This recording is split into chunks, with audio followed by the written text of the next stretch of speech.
All right, gentlemen, looking good. We're ready to start the van. How about you? We are ready. All right. KTRK-TV, this is Mission Control Houston. You can now call station for a voice check. Thanks, Butch. Station, this is KTRK, Ted Oberg. How do you hear me? Ted, we have you loud and clear. Welcome aboard the International Space Station. Always a pleasure to talk to you guys. I'm curious as an opener, maybe a softball. Is it lonely now without the shuttle crew and after watching them leave? Here, I'll give the Mike the softball. Yeah, Ted, it certainly got a lot quieter. They were up here. They were a crew of 4, but it really seemed like a crew of 8 to 10 because they worked like that. And it was gangbusters here for the entire time they were here. It was great having them here, and it did get a lot quieter. And we have a little less room after they left. I assume all stuff you need, though, right? I mean, you haven't eaten all that food, have you? I believe right now they tell us we have about a year's worth of food on board. So, no, it'll take us a while to gnaw through that. Well, let me ask you a question. Are you excited about the prospect of these commercial ships coming up towards the end of the year? Or at all nervous about this new technology, getting so close? Well, new technology like this, new ships are always exciting. They really are. I think Ron and I are both a little disappointed that we won't be here to greet the first ones of the new generation of ships, if you will. So we're excited about the prospects. There's a lot of people across the country, with the different teams working really hard. We're excited about it. I wouldn't say nervous is a player, but you need to pay close attention to the details and make sure they're ready to come aboard, because it's really tough. That's tricky business to come up close and hover and then reach out and grab it with the arm. You have to get it all right. And are you confident that commercial crews can do that? Well, the first step is commercial cargo ships, and that's on the near-term horizon. We're going to see the first of those arrive here within about 5 months or so. As schedules go. And for the cargo ships, they'll come up and do very similar to what the Japanese HTV did. Come up and basically hover underneath the space station, where we'll reach out and grab it with the arm. And we've done that twice with the Japanese cargo ship. So the new ones that are coming up will use that same technique at first. And that's different than bringing up a crewed vehicle with people on board and accomplishing a docking. Let me switch gears a little bit. I think one of the things that we talked about as the shuttle's final flight was coming on is now that we turned all of our attention to the space station, the number of hours that you guys spend doing science versus the number of hours doing tasks is maybe lopsided. How do you look at that, and how can we get more time for you guys to do more science? Well, I think it was lopsided when we had a crew of 3 and when we were right in the heart of the construction. I mean, most of the activities during that time period was building this amazing orbital research facility, and that's what this is, a research facility. And right now we're in the full utilization role. And, even though, we've been building this place for the last 10 years, we still managed to conduct over 600 experiments during that time, and we've had some really good breakthroughs in the science that we've conducted up here. We are doing a minimum of 35 hours a week right now of science. We're actually doing more than that, but that's what we're set as a goal, that we want to do at least that. And I think we're far exceeding that. We're going to continue to do that. We're going to continue to reap the benefits of our labor up here, of everybody's labor to build this place, and we are going to see a return on investment. And I think history is going to show that this place was an amazing investment, because we're going to see vast improvements in life on Earth and vast improvements in our ability to explore the solar system because of the discoveries that are going to be made possible from the research that's being conducted on board. But as scientists yourselves, is 36 hours enough? Is 70 hours enough? I mean, where should that goal be? Yeah, when I said 35 hours as a goal, that is crew time. So there's a lot of experimentation that's going 24/7. We might just flip a switch and get it started. We might put some samples in and get it going. But the science is going on all the time in a lot of these facilities. And so we need to increase that. We need to increase the utilization. Not all experiments need crew interaction. Those that do, we're devoting at least 35 hours to right now, and we want to devote as much time as we possibly can to that. Cool. And let me switch gears again. As we look at longer and longer flights in space, either on ISS or to the moon, or off and beyond to other options, tell me about your health concerns. What has NASA told you to be worried about or to monitor, and what are the changes you notice after an extended time in space? I'll take that, Ted. I have not personally noticed anything beyond the first adaptation when you come up here. The fluid shift causes, which is real common, and you see that, of course, even on a short duration shuttle mission. The fluid shift causes basically a pressure in the head. It's kind of like if you're hanging by your knees from a monkey bars, and the blood flows to your head, and you get kind of a sinus headache. That dissipates as your body adjusts to those kind of things. And all the body systems kind of adjust. Right now, I feel, I feel no different. The real test is in the details, and we were tested a lot for the bone density and muscle density. Including I had muscle biopsies before I flew, so they can measure me before and after the flight, all the way down to the enzyme levels and the cellular levels on me. And so that's where the test really comes from. We don't really notice it up here, but you want to see. And there's a lot of things we're doing with exercise regimen, with medications to minimize bone loss, muscle atrophy, and other possible negative side effects of zero-G. And it's not bad for 6 months. It could become more significant if you're making an 8-month one-way trip to Mars, and then you need to be healthy enough to get out and get some work done and get home for another, roughly 8-month trip on the way home. So we're learning it now in steps that I think are quite reasonable, and they're getting as much out of us human guinea pigs as they can. Got it. My time is almost up. But any changes to your eyesight at all?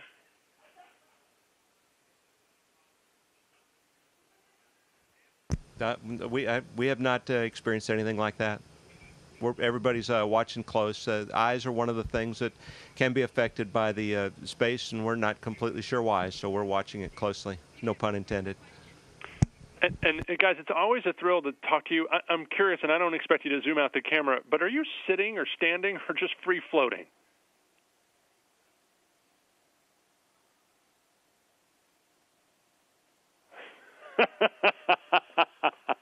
Thank you very much. It's one of those questions that's better left unanswered. I hope that you guys answered are your great. question.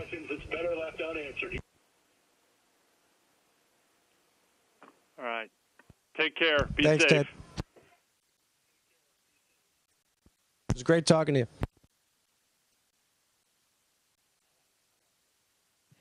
Station, this is Houston ACR. That concludes the KTRK-TV portion of the event. Please stand by for a voice check from KTRH Radio. Station, this is KTRH Radio. How do you hear me? We hear you loud and clear. How about us? Sound great. You guys sound terrific. Thanks. It's good to talk to you. Welcome aboard the International Space Station. It is Matt Patrick and Lois Melkonian from KTRH in Houston. First thing we want to say is go Aggies. I understand we have quite a connection. Oh, we've got the Aggie connection going up here for sure. I, of course, am an Aggie grad and an Aggie dad, and Ron Guerin is an Aggie dad himself. So, we've got all kinds of Aggie spirit up here. How much Aggie clothing did you bring with you up to the space station? Oh, boy, that is really a loaded question. There happens to be a lot of maroon in my clothing selection. Mike Foss and Ron Guerin, it is great to talk with you guys. Listen, is there a different mood on board right now with the U.S. space flight, the shuttle flights on hold, and the next flight not coming in for a couple of years? Is there a different kind of a mood? And, of course, you've got the folks in Clear Lake that are, a little, I don't know, I guess the mood is a little more somber. Do you feel that there, or are you looking forward to the days ahead? Well, yes to both questions. We definitely feel it up here. This is a very difficult, challenging transition period for not only us as a nation, but also the entire international space program, space station program, and then particularly felt in those places around the country that are involved in the space program, like Clear Lake. There's a lot of feelings involved. There's a lot of things to think about on that. The way we like to look at it, though, is that we're closing the chapter on one part of our history, but we're opening up a new chapter. It's going to take us a little while, though, to get going in this new chapter. This new chapter will hopefully see us leaving low Earth orbit and starting to really explore the solar system. And I think and I hope that Clear Lake is going to be a big part of that. But we recognize that there's a lot of people that are really going through some tough times because of this. And I just hope everybody realizes, all those people that are having to find other making career changes right now because of the transition that we have in the space program, what a tremendous contribution and how important their contribution has been that they've made so far. Because I truly believe that history will look at this International Space Station and it will see not only did it allow us to take that next step and go explore the solar system, but it also made a really big difference, a really big positive impact on just improving life on Earth. And I think it's something to really be proud of, and we are really proud of all those people that are involved in that. Ron Guerin, Mike Fossum, as you look at Expedition 28 and you're represented by the U.S., by Russia, by Japan, what is it like in the space station in terms of just language issues, relational issues?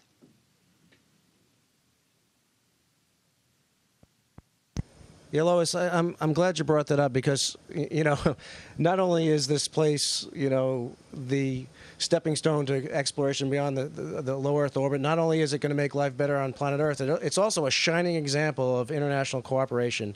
It really is. It's amazing to see what this international partnership has accomplished up here on orbit, and to think that if we can do this on orbit, imagine what we can do to solve the problems facing our planet. But, on board, we're an international crew. We primarily speak English. However, we do speak Russian to our Russian crewmates, to the mission control in Moscow. We have a Japanese crewmate with us on board, and he occasionally, if he needs to, for technical reasons, he'll speak Japanese to the control center in Japan. And this is the wave of the future. We are, I think we're going to be able to do great things working together as an international partnership, and I think Mike wants to add some words to that as well. No? Okay. I think that's it's really a neat place to work. It's great to be part of this international partnership. Mike Fossum, Ron Guerin, astronauts on the International Space Station. That's who we're speaking with here this morning. Gentlemen, is there ever a time when you can find some privacy? I would assume at some point maybe you just kind of need to go off somewhere and read or just kind of be by yourself. Is there anywhere on the space station where you can kind of be alone and just maybe think? Yeah, this is Mike with you. I think for me, my favorite place to go is a little cluster of windows that's on the bottom part of the space station, and we affectionately call it the cupola. It's a fairly late addition to the space station. It was not here the last times I've been here, but it is a marvelous just view of not just the world, the Earth as it's rolling by at 5 miles a second, but it's also really neat to be able to see the stars because we have kind of a sideways view out of this cluster of windows.